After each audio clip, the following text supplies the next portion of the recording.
Back to smiley சமையல் channel. நாம் இன்னைக்கு பார்க்க போகிற ரெசிபி பட்டர் கேரமல் பாப்கார்ன். எப்படி செய்யலான்னு பார்க்கலாம் வாங்க. எப்பயுமே பாப்கார்ன் செய்கிறதுக்கு அடி கனமான பாத்திரமாக எடுத்துக்கோங்க. ஸோ ஒரு குக்கரை நம்ம நல்லா ஹீட் பண்ணியிருக்கோம். இதில் 1 ஸ்பூன் அளவுக்கு எண்ணெய் சேர்த்து உப்பு இல்லாத வெண்ணெயுமே 1 ஸ்பூன் சேர்த்துக்கோங்க. எண்ணெயும் வெண்ணெயும் நல்லா மிக்ஸ் ஆகணும். அதுக்கப்புறமா 75 கிராம் சோளம் எடுத்துக்கோங்க, மக்காச்சோளம். நம்ம கடைகளில் வாங்கும்போது 2 டைப் ஆஃப் சோளம் வச்சுருப்பாங்க. ஒன்று கொஞ்சம் பெருசாக இருக்கும், இன்னொன்று கொஞ்சம் சின்னதாக இருக்கும். சின்ன சைஸ் சோளம் தான் பாப்கார்னுக்கு கரெக்டாக இருக்கும். வாங்கி நீங்கள் பாப்கார்ன் செய்கிறதுக்கு ஃப்ரெஷ்ஷாக நீங்கள் செஞ்சு கொடுக்கலாம். இப்படி வாங்கிட்டீங்க அப்படின்னா சில்ட்ரன்ஸ் கேட்கும்போது ஃப்ரெஷ்ஷாக செஞ்சு கொடுக்கலாம். ரொம்ப நல்லாயிருக்கும். அந்த பட்டர் ஃப்ளேவரோட சூப்பராக இருக்கும் பாப்கார்னு. இப்போ மக்காச்சோளத்தை சேர்த்துடலாம். சேர்த்து நல்லா மிக்ஸ் பண்ணி விட்டுருங்க. அந்த சோளம்லாம் நல்லா பொரிய ஸ்டார்ட் ஆகும். அந்த ஸ்டேஜில் மூடி போட்டு மூடிடலாம். எல்லா இடம் படுற மாதிரி நல்லா சோளத்தை அந்த பட்டர் கூடையும் எண்ணெய் கூடையும் நல்லா மிக்ஸ் பண்ணி விட்டுருங்க. நம்ம மேலே லிட்டு போட்டுடலாம். இந்த இதில் விசில் இருக்கக்கூடாது, பின்னாடி கேஸ் கட்டி இருக்கலாம். இப்போ க்ளோஸ் பண்ணிடலாம். க்ளோஸ் பண்ணிவிட்டு 1 நிமிஷத்துக்கு ஒரு தடவை நல்லா ஆட்டி விடுங்க குக்கரை. அப்படின்னா தான் அந்த சோளம்லாம் நல்லா பொரிஞ்சு உங்களுக்கு பாப்கார்னாக வரும்.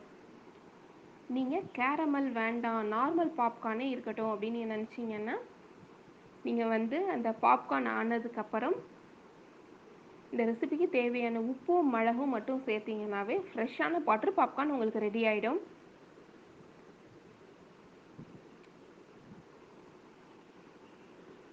இது 3லேருந்து 4 நிமிஷத்தில் ரெடி ஆகிடும். நீங்கள் நல்லா மிக்ஸ் பண்ணி விட்டுருங்க. நல்லா குலுக்கி விட்டிங்கன்னாவே பாப்கார்ன்லாம் உங்களுக்கு பர்ஃபெக்டாக தான் வரும்.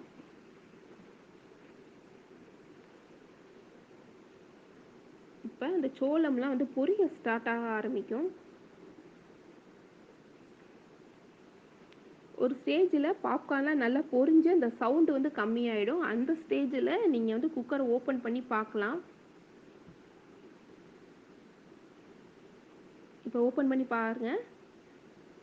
எல்லா பாப்கார்னுமே எவ்வளோ நல்லா ரெடியாக இருக்கு. அந்த பட்டரோட ஃப்ளேவர் நல்லா தெரியுது. நெக்ஸ்ட்டு நம்ம கேரமல் ரெடி பண்ணிடலாம். இப்போ ஒரு சாஸ்பேன் எடுத்திருக்கேன். சாஸ்பேனை ஹீட் பண்ணியிருக்கேன். இதில் 100லேருந்து 110 கிராம் அளவுக்கு சீனி எடுத்திருக்கேன். இப்போ சாஸ்பேனில் அந்த சீனியை ஆட் பண்ணிடலாம். ஆட் பண்ணிவிட்டு ஒரு அரை டம்ளர் அளவுக்கு தண்ணி ஊற்றி நல்லா அந்த சீனி கரையிற மாதிரி நல்லா மிக்ஸ் பண்ணி விட்டுக்கோங்க.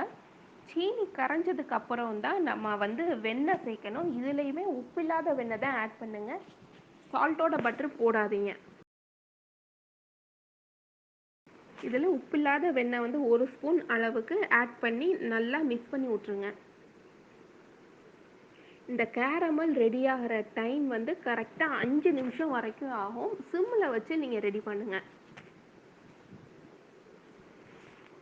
இந்த சீனியெல்லாம் நல்லா கரைஞ்சி கோல்டன் ப்ரௌன் கலர் ஆக ஆரம்பிக்கும்.